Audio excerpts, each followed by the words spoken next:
আলাইকুম রহমতুল্লাহি বরকাতুহু। যে যেখান থেকে আমার এই ভিডিওটি দেখতেছো সবাই সাবস্ক্রাইব করে আমার পাশে থাকবে। দৈনন্দিন জীবনে কাজ করতে গেলে অনেকটাই সমস্যা হয়। হাত কেটে যায়, পা কেটে যায়, মাথা কেটে যায়, পা লুলা হয়ে যায়, হাত ভেঙে যায়। বিভিন্ন গৃহিণীদের বিভিন্ন রকম সমস্যা হয়। তা আমারও 30টি বছরের মধ্যে বহু সময় বহুবার বহু ধরনের সমস্যা হয়েছে। এই যে আজকে দেখো হঠাৎ করে আমার হাতটা কেটে গেল। তা এরকমভাবেই জীবনের আনন্দ, খুশি, ভালোবাসা সব কিছু নিয়েই মানুষের একটা জীবন শুরু হয়। আর সবচেয়ে বড় কথা যে এক হাতে সব কিছু সামলানো অনেক ব্যাপার স্যাপার হয়ে দাঁড়ায়। তা আমার বিয়ের পর থেকেই সে একটি হাতেই আমাকে এই ঢাকা সিটিতে থেকে ঢাকা সিটি সব কিছু নিজেকেই হ্যান্ডেলিং করতে হয়েছে। অনেক সময় দেখা গেছে যে এমনও দিন গেছে যে সব কিছু বাচ্চা কাচ্চা, শ্বশুর শাশুড়ি, ছেলে মেয়ে, বাবা মা সব কিছু নিয়ে একাই নিজেকে অনেক কিছু করতে হয়েছে। তো সেই সমস্ত জীবন পেরিয়ে এখন আসলাম একটা জীবনে, যে জীবনে এসে একটুখানি আরাম আয়েশের মধ্যে থাকব। তা আল্লাহ পাক রাব্বুল আলামিন যতটুকু ভালো রেখেছেন ভালোই রেখেছেন, খারাপ রাখেননি। সবার কাছে আমি মনে করি সবচেয়েতে আমি ভালো আছি বেশি, কারণ যার কোনো কষ্ট দুঃখ থাকে না তার সবচেয়েতে জীবনে সুখী ছাড়া আর কোনো কিছু না। তো আমার কাছে মনে হয় পৃথিবীর শ্রেষ্ঠ সুখী হচ্ছি আমিন। আল্লাহ যেন আমাদের সবাইকে কবুল করে। তো যাই হোক, দৈনন্দিন জীবনে রান্না বান্না, খাওয়া দাওয়া এইভাবেই হয়। এই যে প্রতিদিন আমাকে এভাবেই লাঞ্চ বক্স তৈরি করতে হবে, তারপরে হচ্ছে দুপুরে রান্না, খাওয়া দাওয়া। রান্নার কাজটা আমি নিজেই করি। সমস্ত কিছু রান্নাটা আমি নিজে করতেই স্বাচ্ছন্দ্য বোধ করি। আর হচ্ছে যে আমি অন্যকে দিয়ে বা খালাদেরকে দিয়ে রান্না করাই না, যদি না আমার কোনো সাময়িকভাবে শারীরিক সমস্যা না থাকে। তো আমার এই ভিডিওগুলো যদি আজকে ভালো লাগে সাবস্ক্রাইব করে আমার পাশে থাকবেন। আর সবচেয়ে বড় কথা হচ্ছে আজকে যে কথাটা বলবো সে কথাটা হচ্ছে, সামনে হচ্ছে আশুরা। আশুরাতে কেউ যদি রোজা রাখতে চান তাহলে শুক্রবারে রাতে ভাত খেয়ে আশুরার 10টি রোজাই রাখতে পারেন। চাইলে কেউ আশুরার 10টি রোজাই রাখতে পারেন।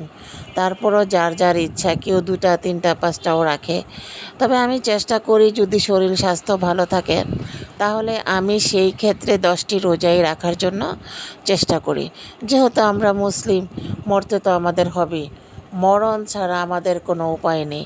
মৃত্যু যেহেতু আমাদের অনিবার্য, মৃত্যু প্রতিনিয়ত আমাদেরকে তাড়া করে বেড়াচ্ছে, যার কারণে মৃত্যু থেকে আমরা কখনোই অবসর পাবো না। আর সেই জন্য মৃত্যু নিয়ে আমি কোনো দিন চিন্তা করি না। মৃত্যুকে নিয়ে চিন্তা করা হচ্ছে বোকামি। চিন্তা করতে হয় আমলকে নিয়ে। যদি আমল ভালো থাকে তাহলে মৃত্যু ভালো হবে, আমল ভালো না থাকলে মৃত্যু ভালো হবে না।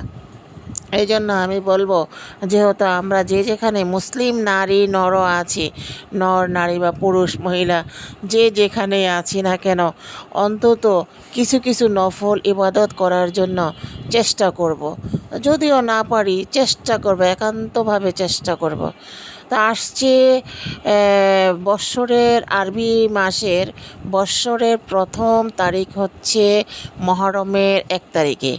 এই মহরমের অনেক অনেক বিবরণ আছে, অনেক ঘটনা আছে, যেগুলো আমি আস্তে আস্তে পরবর্তীতে আমার ড্রাইভার ব্লগসে বলবো ইনশাআল্লাহ।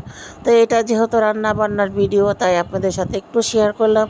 যারা মহরমের 10টি রোজা রাখতে চান তারা অবশ্যই শুক্রবারে রাতে ভাত খেয়ে শনিবার থেকে মহরমের রোজা রাখতে পারেন যদি মনে হয়।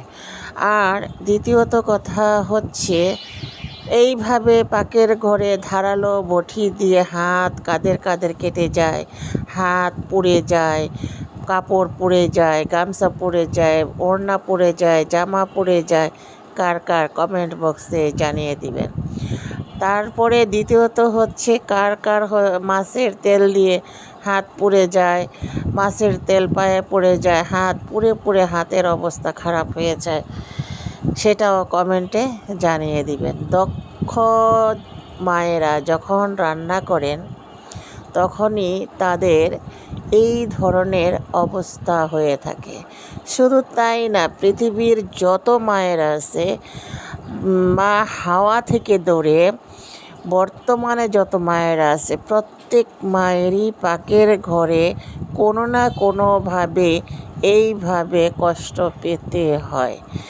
আর সেই কষ্টের পরে যদি কোনো কথা অবহেলিতভাবে শোনা যায় তাহলে আর কষ্টের শেষ থাকে না।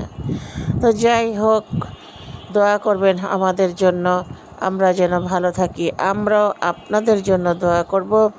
যে যেখানে অসুস্থ আছে, আল্লাহ পাক রব্বুল আলামিন সবাইকে সুস্থতা দান করে দেখ, সবাইকে ভালো রাখুক। আমার মায়ের জন্য, আমার হাজব্যান্ডের জন্য দোয়া করবেন। সে অনেক দূরে থাকে, আল্লাহ যেন আমার হাজব্যান্ডকে নেক হায়াত দান করেন এবং তাকে ভালো রাখেন, সুস্থ রাখেন। যারা মৃত্যুবরণ করেছে তাদের সবাইকে যেন আল্লাহ পাক রব্বুল আলামিন কবরের আযাবকে মাফ করে দেন। আমিন আমিন সুম্মা আমিন। এই পর্যন্তই শেষ করতেছি। যে যেখান থেকে ভিডিওটি দেখতেছেন অবশ্যই নফল ইবাদত করার জন্য বেশি বেশি চেষ্টা করবেন ইনশাল্লাহ। কোনো ভুল ত্রুটি হয়ে থাকলে অবশ্যই আমাকে ক্ষমা দৃষ্টিতে দেখবেন।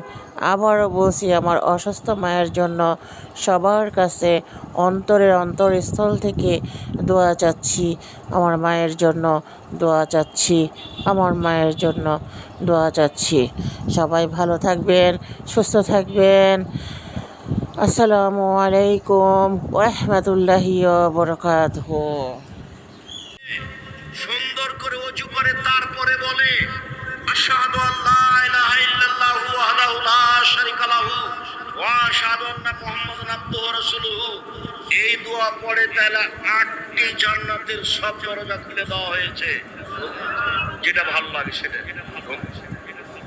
সিয়াম পালন করলে তো একটা, হজ করলে তো একটা, আর দান করলে তো একটা। আর যদি সুন্দর করে ওযু করে এই দোয়া পড়েন তো কি হলো? আর এই কথা আমি বলিনি, এই কথা মুহাম্মদ সাল্লাল্লাহু আলাইহি ওয়াসাল্লাম বলেছেন, হাদিস বুখারী মুসলিম।